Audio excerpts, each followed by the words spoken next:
할렐루야. 우리 하나님 말씀 한번 보도록 하겠습니다. 오늘 우리에게 주신 하나님 말씀은 사무엘상 23장 1절에서 4절까지 말씀이 되겠습니다.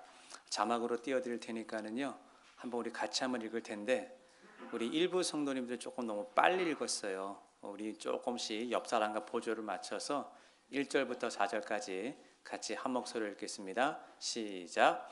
사람들이 다윗에게 전하여 이르되 보소서, 블레셋 사람이 그일라를 쳐서 그 타작 마당을 탈취하더이다 하니, 이에 다윗이 여호와께 묻자와 이르되 내가 가서 이 블레셋 사람들을 치리이까?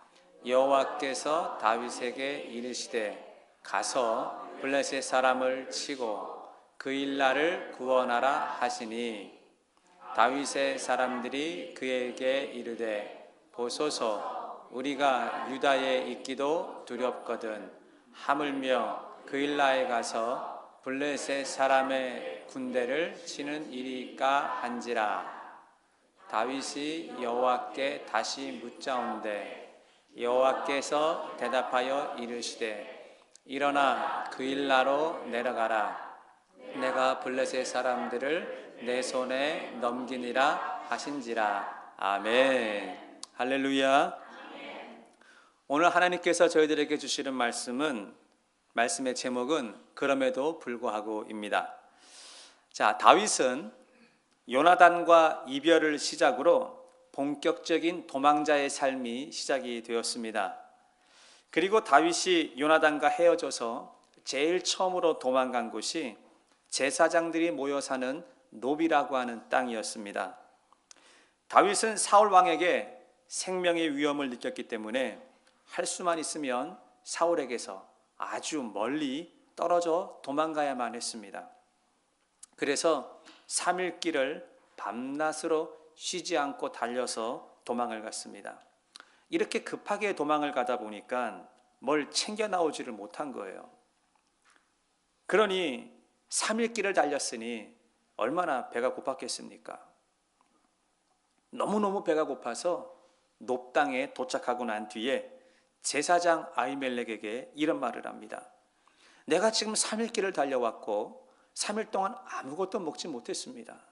지금 너무 배가 고파서 죽을 지경이니까 먹는 것이 있다면 뭐라도 좋으니까 나에게 좀 주십시오. 이렇게 얘기를 했습니다. 그런데 마침 아히멜렉의 집에는 먹거리가 다 떨어졌어요. 아무것도 없었어요. 그리고 있는 것이라고는 아히멜렉의 제사장이니까 이제 금방 성막에서 빼내온 진설병밖에 없었습니다. 우리가 다 아는 것처럼 이 진설병이라고 하는 것은 제사장이 일주일에 한 번씩 누룩이 들어가지 않은 빵 12개를 만듭니다. 그리고는 성막에 갖다 놓고, 그리고 일주일이 지나면 빵이 마르지 않습니까? 그래서 마른 빵은 가지고 오고 새로 만든 빵은 성막에 집어넣는 거예요. 이렇게 교체를 하는 거예요, 교체. 그런데 이제 막 금방 성막에서 진설병, 하나님께 바쳤던 빵을 마른 것을 가지고 나왔습니다. 그런데 하나님 말씀해 보시면 이 진설병이라고 하는 것은 아무나 먹을 수 있는 빵이 아닙니다. 하나님께 바쳤던 것이기 때문에 제사장만이 먹을 수 있는 빵이었습니다. 다윗이 너무너무 배가 고파서 그거라도 좋으니까, 내가 지금 죽기 일보 직전이니까 그거라도 줄 수 있습니까? 물었습니다.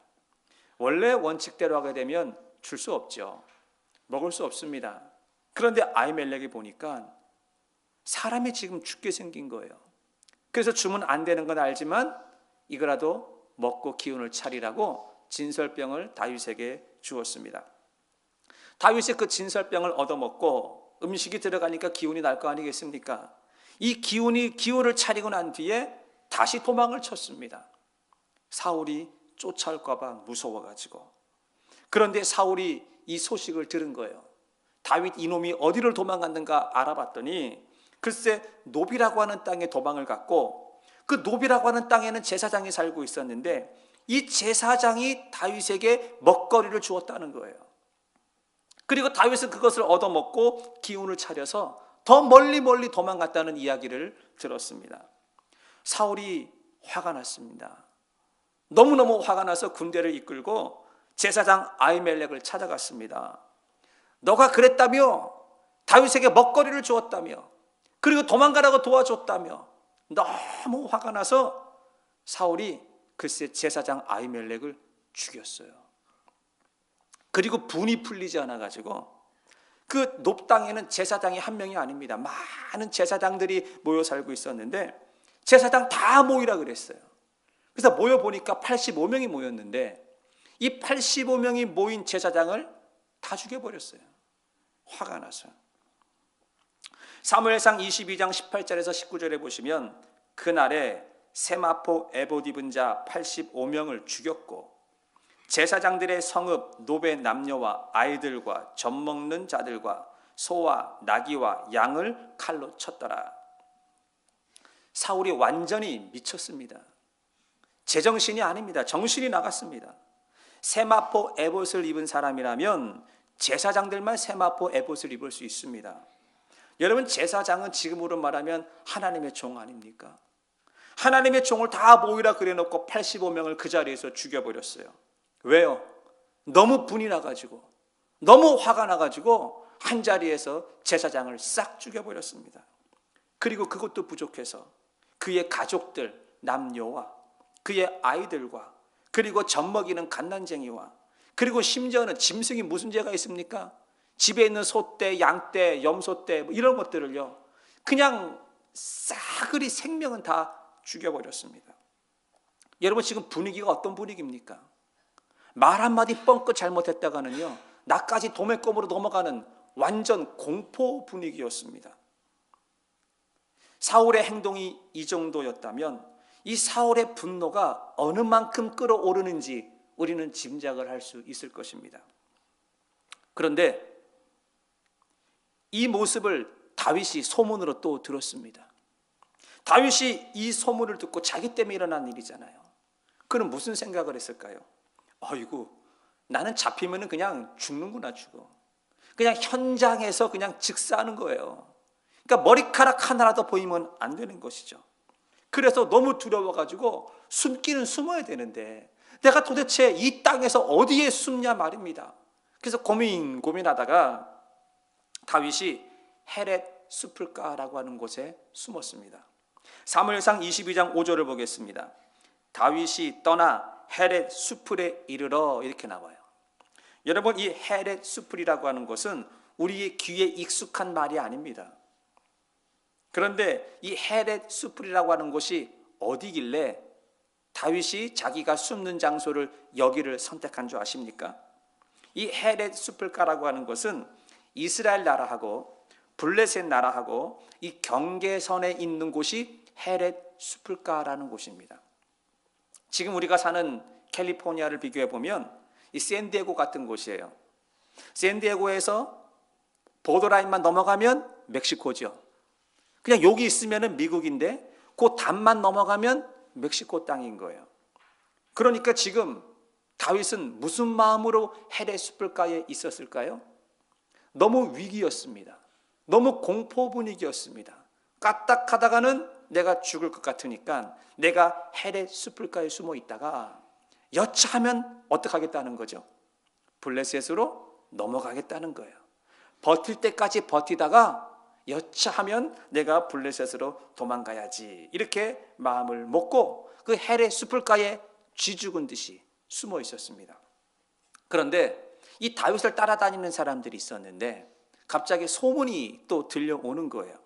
무슨 소문이냐면 사무엘상 23장 1절에 보시면 사람들이 다윗에게 전하여 이르되 보십시오, 블레셋 사람들이 그일라를 쳐들어와서 그 타작마당을 탈취해 갔습니다. 이런 소문이 들려왔어요. 블레셋 사람들이, 다시 말해서 유대 땅에 쳐들어와서 그일라에 쳐들어와서 뭐 했다는 거예요? 1년 동안 농사를 지은 농작물을 다 뺏어갔다는 거예요.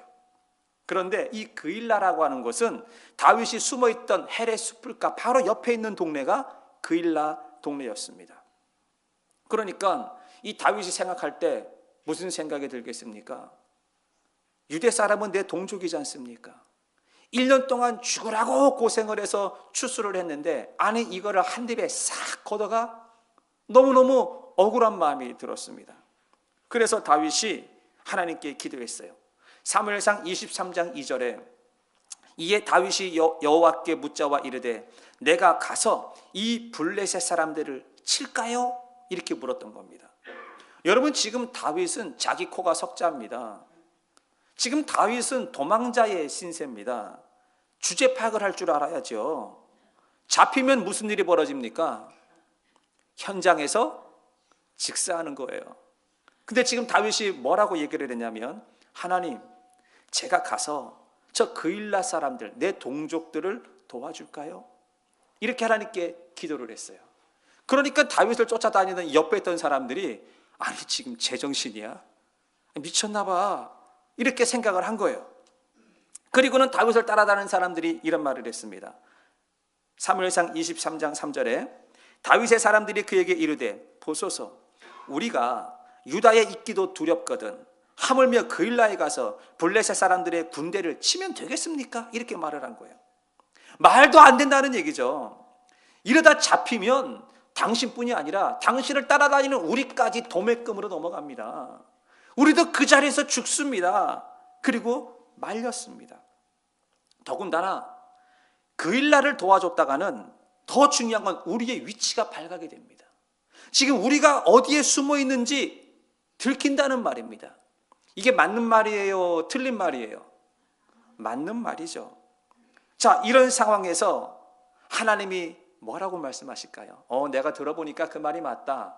너는 꼭꼭 숨어라. 머리카락 보일라. 잘 숨어 있어라. 하나님 이렇게 말씀하지 않으셨어요. 사무엘상 23장 4절에 다윗이 여호와께 다시 물었습니다. 여호와께서 대답합니다. 일어나 그일라로 내려가라. 내가 블레셋 사람을 내 손에 넘기겠다라고 말씀하셨습니다. 아니 지금 하나님이 제정신입니까? 다윗 보고 일어나랍니다. 그리고 그일라를 가서 뭐 하라고요? 도와주라는 것입니다. 그리고 블레셋과 전쟁을 하라고 말씀하셨습니다. 자, 만약에 입장을 바꿔놓고 여러분이 다윗 같은 입장이라고 한다면 여러분들은 어떻게 하시겠습니까? 나를 쫓아다니는 사람들은 안 됩니다. 우리 위치가 왜곡됩니다. 걸리면 현장에서 죽습니다. 이렇게 말하는데 하나님은 내려가라 라고 말씀을 하십니다. 그럼에도 불구하고 내려가라 라고 말씀을 하십니다. 내가 위급한 상황인데, 내가 바빠 죽겠는데, 내가 시간이 없는데 우리가 꼭 해야 될 일이 있습니다. 그럼에도 불구하고 우리는 해야 될 일이 있습니다. 질문을 살짝 바꿔볼까요? 만약에 하나님께서 여러분들에게 그럼에도 불구하고 순종을 하라고 한다면 어떻게 하시겠습니까? 사실 이 그럼에도 불구하고라는 말은 별로 사람들이 좋아하지 않습니다. 부담스러워합니다. 왜 그런지 아십니까? 이 그럼에도 불구하고라는 이 말의 의미에는 어떤 뜻이 담겨 있냐면 내가 좀 하기 싫은데, 내가 좀 불편한데, 이런 의미가 들어있는 거예요. 다시 말하면 내 감정이나 내 감정이 지금 허락하지 않아. 내 경험으로는 그게 맞지 않아. 내 상식에서는 벗어난 일들이야. 사람들은 자신의 감정과 자신의 경험과 자신의 상식 안에서 일들이 이루어져야지 사람들은 안도감을 누려요. 이건 맞잖아. 이건 상식이지. 그러면 사람들이 편안한 마음을 가져요. 근데 내 경험 밖의 일이나 내가 이해 안 되는 일들을 하게 되면 사람들은 두려워하고 불안에 떱니다. 그런데 하나님이 뭐라 그랬습니까? 지금 상식 밖의 일들을 다윗에게 요구하고 있는 거예요. 그럼에도 불구하고 너는 가서 싸워라 라고 이야기를 하고 있는 것입니다. 그런데 하나님께서는 다윗에게만 그럼에도 불구하고를 요구한 게 아닙니다. 저와 여러분에게도 가끔 그럼에도 불구하고 너는 그 자리에서 일어날 수 있냐? 네가 그렇게 힘든 자리에 있으면서도 그럼에도 불구하고 너는 순종하고 달려올 수 있냐? 하나님은 우리에게도 때로는 그럼에도 불구하고를 요구할 때가 있다라는 것입니다. 성경을 한번 보실까요? 하나님은 노아에게 찾아가셔서 노아에게 그럼에도 불구하고 너는 할 수 있냐라고 물어봤습니다. 창세기 6장 14절에 보시면 너는 고페르 나무로, 이 고페르 나무라고 하는 것은 잣나무예요. 너는 잣나무로 너를 위하여 방주를 만들되 그 안에 칸들을 막고 역청을 그 안팎에 칠하라 그랬습니다. 하나님이 노아에게 가셔서 그럼에도 불구하고 요구하신 것은 방주를 만들라라고 한 것입니다. 여러분, 방주라고 하는 것은요, 그냥 배 이렇게 생각하시면 안 돼요. 우리 상식에서 벗어난 배를 말하고 있는 것입니다. 방주의 크기가 얼마나 줄 아십니까? 방주는 길이가 300규빗이랍니다. 이 300규빗을 미터로 계산하니까 135m입니다. 여러분, 축구장 길이가 100m에서 115m거든요. 그러니까 하나님이 노아 보고 너 방주를 지어라 라는 얘기는 길이가 축구장보다 더 긴 방주를 지으라는 것입니다. 우리 상식에서 벗어나는 걸 하나님이 지금 요구하고 있습니다. 방주의 높이는 30규빗 13.5m입니다. 한국에 있는 아파트가 한 층마다 그 층의 높이가 2.7m라고 합니다. 그러면 방주의 높이가 13.5m라면 아파트 4층이나 5층 정도 되는 높이로 배를 만들라는 거예요. 너비, 폭은 22.5m짜리를 만들라는 것입니다. 이해가 되십니까? 더 이해가 안 되는 것은 방주를, 배를 어디다 만드냐? 산에다가 만들라고 합니다. 우리 일반적인 상식은 배는 어디에 만드는 게 맞습니까? 바닷가에 만드는 게 맞습니다. 그런데 하나님께서는 방주를 어디에 만들라 그랬냐면 산에다 만들어라. 완전히 우리의 상식을 벗어나는 요구를 하나님은 하셨어요. 그러면서 노아에게 말씀하십니다. 그럼에도 불구하고 너는 방주를 지을 수 있느냐라고 이야기를 했습니다. 하나님이 노아에게만 그랬을까요? 요나에게도 찾아가셔서 요나에게도 똑같이 말씀하셨어요. 그럼에도 불구하고 너는 니느웨로 갈 수 있느냐라고 말했습니다. 요나서 1장 2절과 3절에 보시면 너는 일어나 저 큰 성읍 니느웨로 가서 그것을 향하여 외쳐라. 그 악독이 내 앞에 상달되었음이니라 하시니라. 그러나 요나가 여호와의 얼굴을 피하여 일어나 다시스로 도망하려 하여 욥바로 도망갔습니다. 이 니느웨라고 하는 것은 이 아수르의 수도입니다. 그런데 이스라엘과 아수르는 서로 적국이에요. 좋아하지 않아요. 그러니까 유대 사람이었던 요나는 아수르 사람을 마음적으로, 감정적으로 좋아할까요? 싫어할까요? 당연히 싫어하죠. 근데 하나님은 어디 가서 복음을 외치래요? 니느웨로 가서 복음을 외치랍니다. 다시 말하면 내 감정이 상했습니다.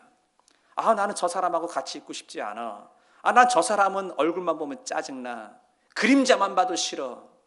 감정이 상해 있는데 하나님께서 그럼에도 불구하고 너는 니느웨로 갈 수 있느냐라고 물으십니다. 우리는 가끔 살다 보면 감정이 상할 때가 있습니다. 어떤 사건 때문에 내 감정이 상할 때가 있습니다. 누구 때문에, 사람 때문에 내 감정이 상할 때도 있습니다. 그런데 하나님은 우리에게 뭐라고 말씀하십니까? 너 그럼에도 불구하고 니느웨로 갈 수 있냐? 여러분에게 있어서 니느웨가 어디입니까? 여러분의 감정을 상하게 하고 여러분의 마음을 힘들게 만드는 사람이 누굽니까?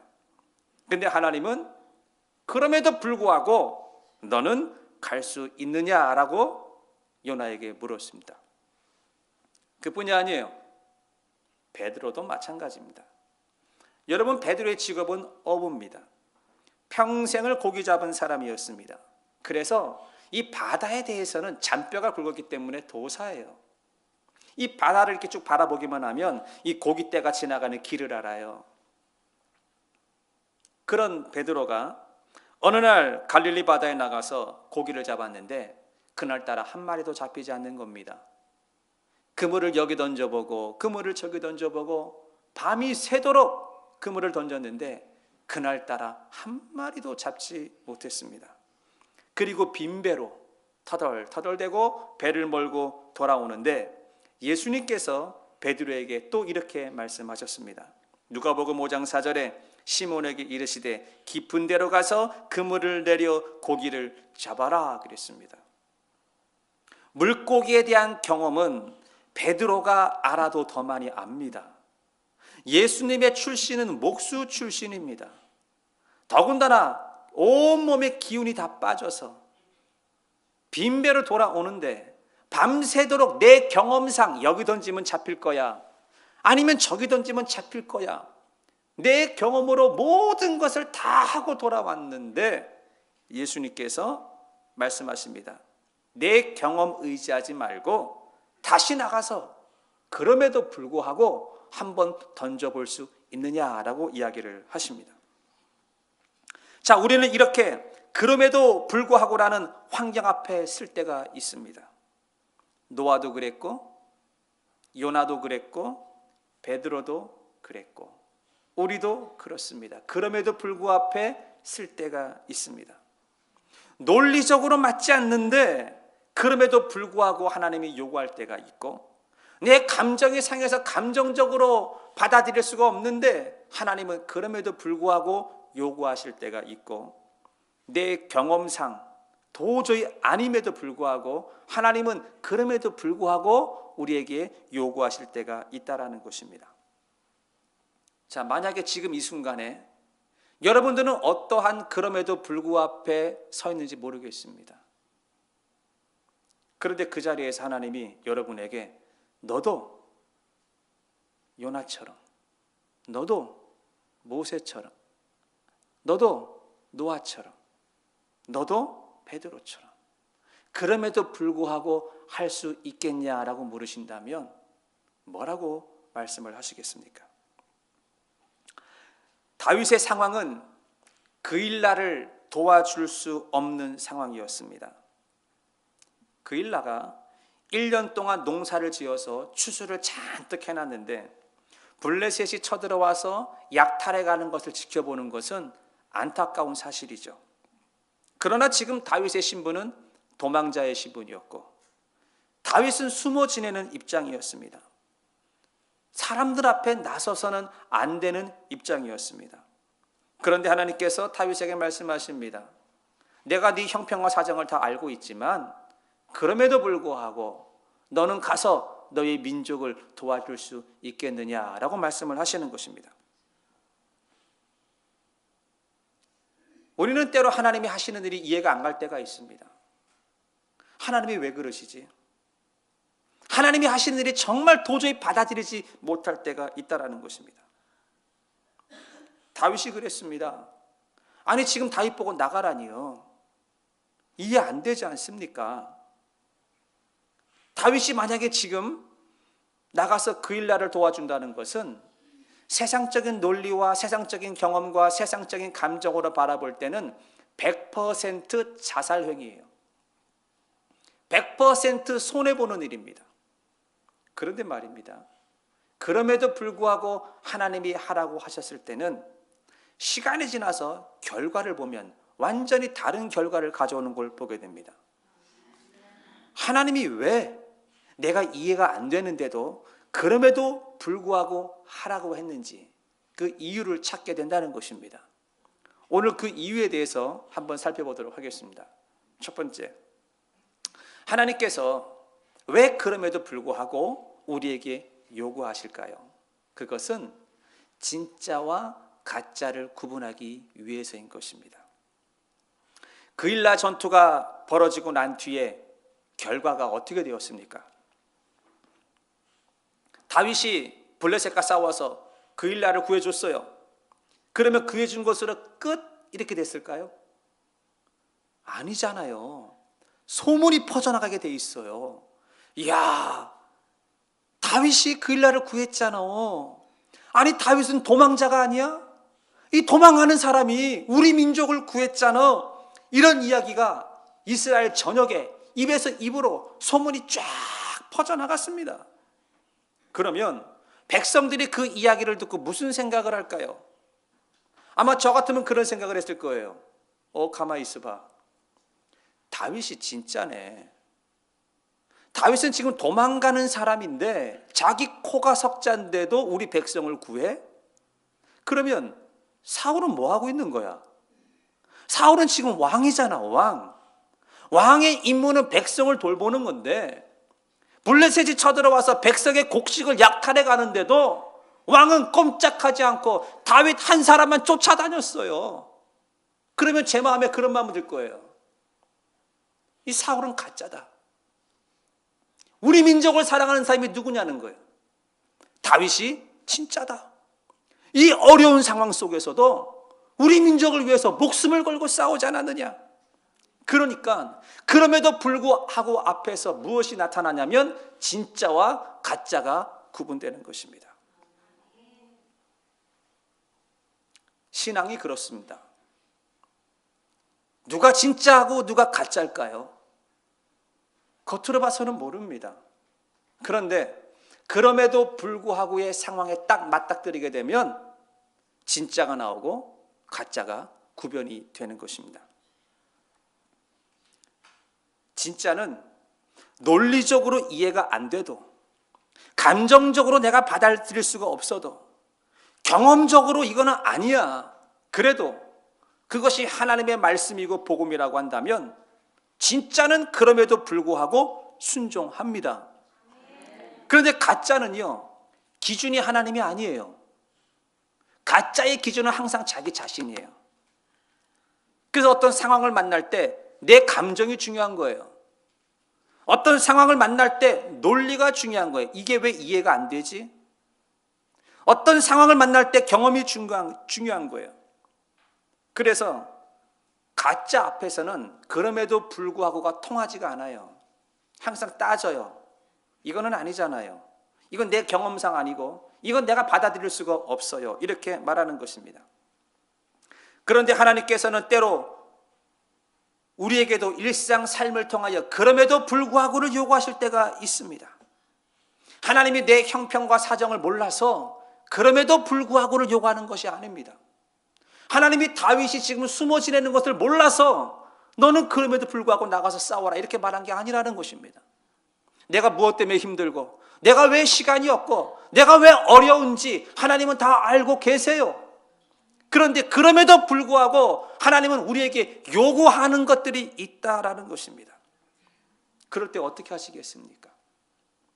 하나님이 왜 우리에게 그럼에도 불구하고를 요구하실까요?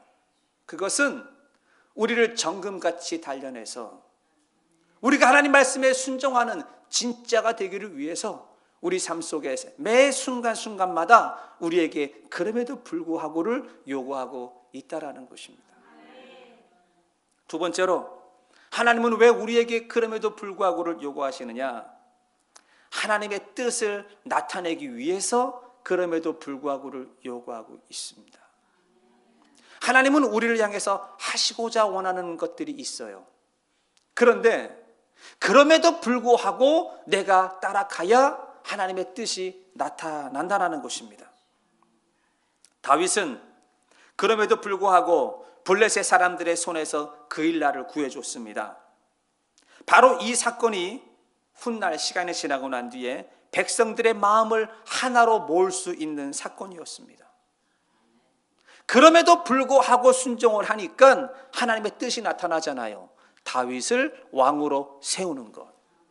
그런데 다윗이 내 감정에 받아들일 수 없어요. 아니 지금 내가 숨어 지내는데 나는 걸리기만 하면 그 자리에서 죽는데 내 경험과 내 이성으로 하나님 지금은 나갈 수가 없어요 라고 한다면 다윗은 평생 동안 도망만 다녀야 됐지 다윗을 통하여 하나님의 뜻, 다윗이 왕이 될 수 없었다라는 것입니다. 다윗을 따라다니는 사람이 다윗에게 이런 말을 했습니다. 지금은 우리가 그일라를 도와줄 시기 타이밍이 아닙니다. 왜냐하면 지금 우리가 도망자의 삶이기 때문에 조금 안정되고 난 뒤에 그때 도와줍시다 이렇게 얘기를 해요. 자, 논리에 맞는 이야기입니다. 그리고 지금 우리는 그일라를 도와주면 안 됩니다. 왜요? 우리의 위치가 발각되기 때문에 그렇습니다. 이것도 아주 정확한 대답이었습니다. 또 우리가 그 일날을 도와주지 못하는 이유는 지금 우리 상황이 당시뿐이 아니라 우리 모두가 다 위험에 빠질 수가 있습니다.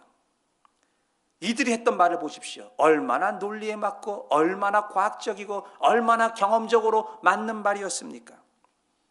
그런데 중요한 것은 그 상황 가운데서 하나님이 뭐라고 말씀하시느냐가 중요합니다. 그럼에도 불구하고 가서 도와주라는 것입니다. 하나님이 몰라서 그런 게 아닙니다.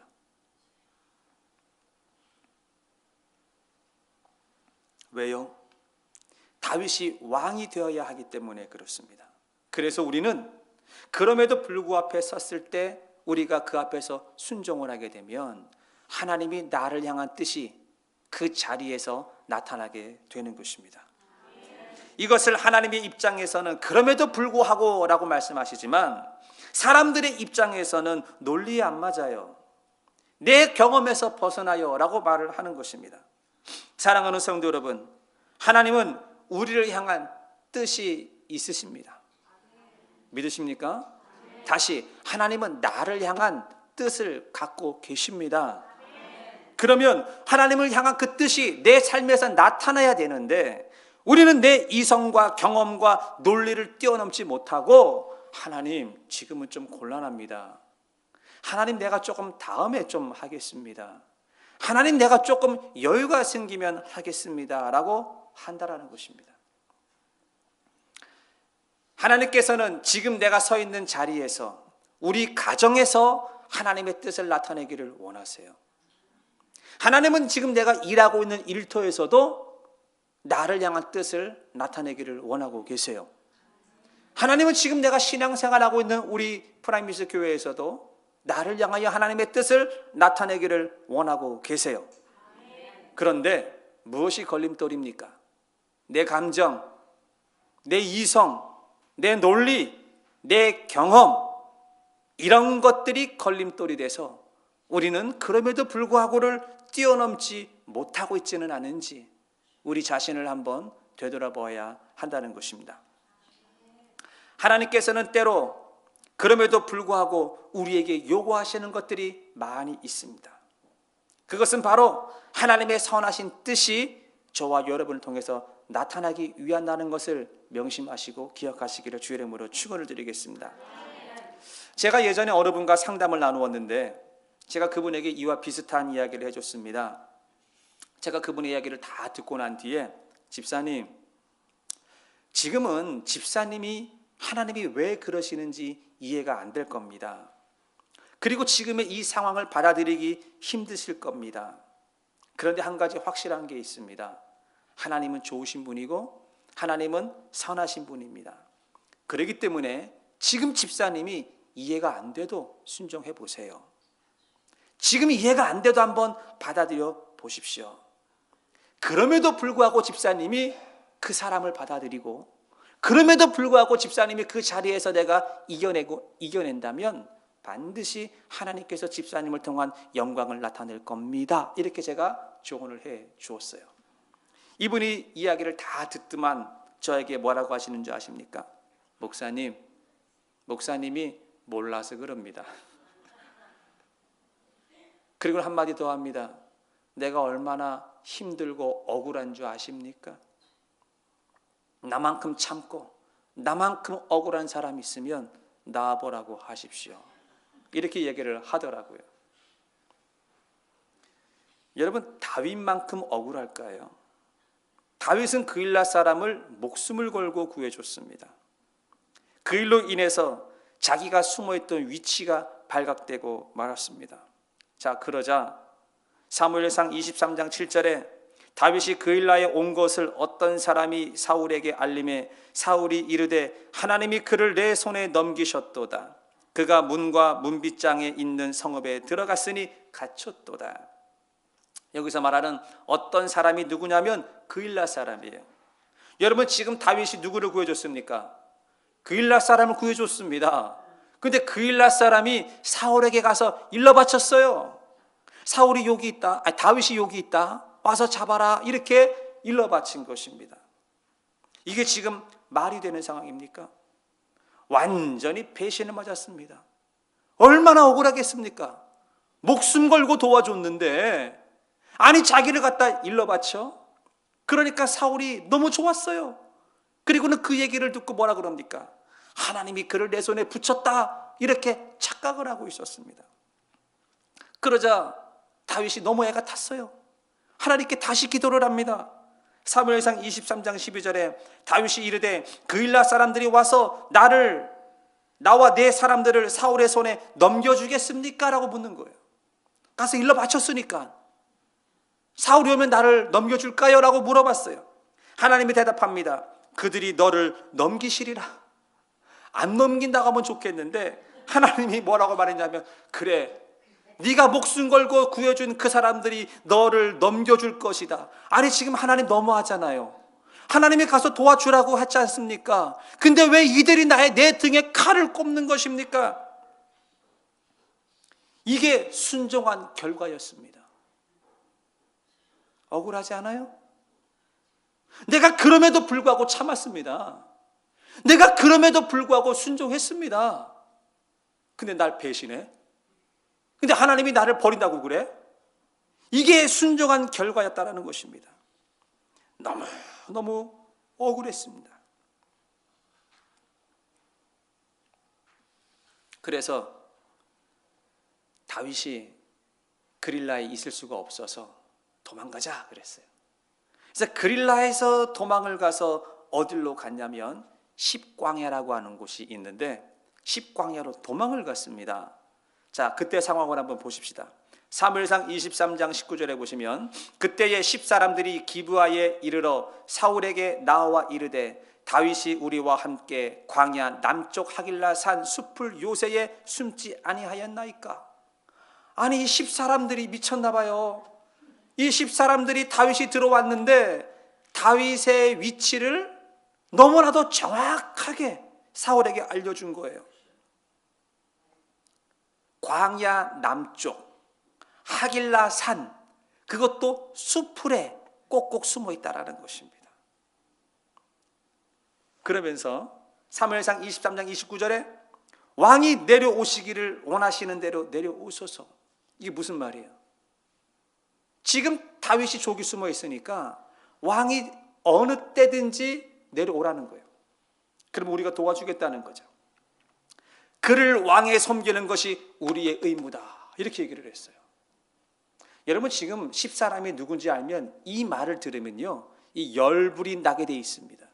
왜냐하면 이 10사람들이 누구냐면 다윗과 같은 고향 사람들이에요. 유다 지파 사람들이에요. 같은 집하고 같은 고향 사람이에요. 가족이나 마찬가지예요. 그런데 10사람들이 다윗을 사울에게 일러 바쳤어요. 왜 그랬을까요? 사울이 했던 걸 기억하고 있는 겁니다. 높 땅에서 제사장들을 다 죽인 것을 기억하고 있기 때문에 이 사람들이 그래요. 자기도 죽을까 봐 미리 선수치는 거예요. 사울에게 가서 다윗 여기 숨었어요. 여기 와서 잡아가세요. 그 속 마음에는 잡고 난 뒤에 우리를 좀 봐달라, 이런 마음이 깔려 있는 것이죠. 사무엘상 23장 26절에 보시면 사울이 산 이쪽으로 가며 다윗이 그의 사람들을 산 저쪽으로 가며, 이게 지금 무슨 말이에요? 다윗의 위치를 알았으니까 사울이 군대를 이끌고 와서 산 이쪽으로 가니까 다윗이 두려워가지고 저쪽으로 도망을 가고 있는 거예요. 다윗이 사울이 두려워 급히 피하려 하였으니 이는 사울과 그의 사람들이 다윗과 그의 사람들을 애워싸고 잡으려 했다라는 거예요. 완전히 도관에 갇힌 쥐가 됐어요. 하나님 말씀대로 순종했거든요. 하기 싫은데 그일날 사람들을 도왔습니다. 인내했습니다. 그럼에도 불구하고 내가 했습니다. 근데 왜 상황이 점점 이렇게 억울한 일을 당하고 죽는 자리까지 간 것입니까? 그런데 놀라운 사건이 벌어졌습니다. 사무엘상 23장 27절과 28절에 보시면 전령이 사울에게 와서 이르되 급히 오소서, 블레셋 사람들의 블레셋 사람들이 땅을 침노하나이다. 이에 사울이 다윗 쫓기를 그치고 돌아와 블레셋 사람들을 치러 갔다라고 합니다. 지금 이제 다윗은 완전히 도간에 갇힌 쥐가 됐는데 그냥 가서 잡기만 하면 돼요. 얼마 안 걸려요. 근데 그때 전령이 찾아왔어요. 왕이여, 왕이여, 큰일 났습니다. 지금 다윗을 잡을 때가 아닙니다. 블레셋이 쳐들어와서 나라를 잃어버리게 됐습니다. 이 말을 듣고 어떻게 사울이 다윗 한 사람을 잡겠습니까? 나라를 잃어버리게 됐는데 이제 가서 딱히 목덜미만 잡으면 되는 그 순간에 블레셋이 쳐들어왔다는 것은 이건 결코 우연이 아닙니다. 하나님이 일하시는 것입니다. 그럼에도 불구하고 너무 억울한데도 내 이성과 논리와 경험에 맞지 않아도 우리는 하나님의 말씀에 순종하고 가다 보면 어려움을 겪을 때가 있습니다. 그런데 하나님께서는 그 어려움 속에 간섭하신다는 거예요. 하나님이 간섭하시는 그 손길을 우리가 경험해야 될 줄 믿습니다. 무엇이 순종입니까? 그럼에도 불구하고 나가는 것이 순종이라는 것입니다. 내 감정이 상해도, 내가 논리에 맞지 않아도, 내 경험이 아니더라 하더라도 하나님의 말씀이고 복음이면 우리가 앞으로 나아가는 것이, 그것이 순종이라는 것입니다. 결론적으로 하나님은 우리가 억울한 것 알고 있습니다. 내가 믿음 지키고 내가 신앙생활하기 위해서, 내가 가정을 지키기 위해서 내가 그럼에도 불구하고 참는 것 알고 있고요. 내가 직장에서 내가 그럼에도 불구하고 내가 순종하고 나가는 것 하나님이 알고 있고요. 내가 내 신앙생활 잘하기 위해서 그럼에도 불구하고 몸부림치는 것 하나님이 알고 있습니다. 그런데 우리는 그 몸부림 속에서 억울함을 당하고 고통을 당하고 힘든 일을 당하고 있지만 하나님께서는 반드시 그 자리에 찾아오신다라는 것입니다. 사랑하는 성도 여러분, 감정적으로, 이성적으로, 경험적으로 받아들이지 않는 일들 앞에 여러분이 섰을 때 여러분들은 그럼에도 불구하고 하나님께 나아가야 될 줄 믿습니다. 왜냐하면 우리가 그럼에도 불구하고 하나님께 나아감으로 인해서 하나님의 뜻이 나를 통하여 나타나기 때문에 그렇습니다. 이 말씀 붙잡고 한 주간도 승리하시기를 주의 이름으로 축원을 드립니다.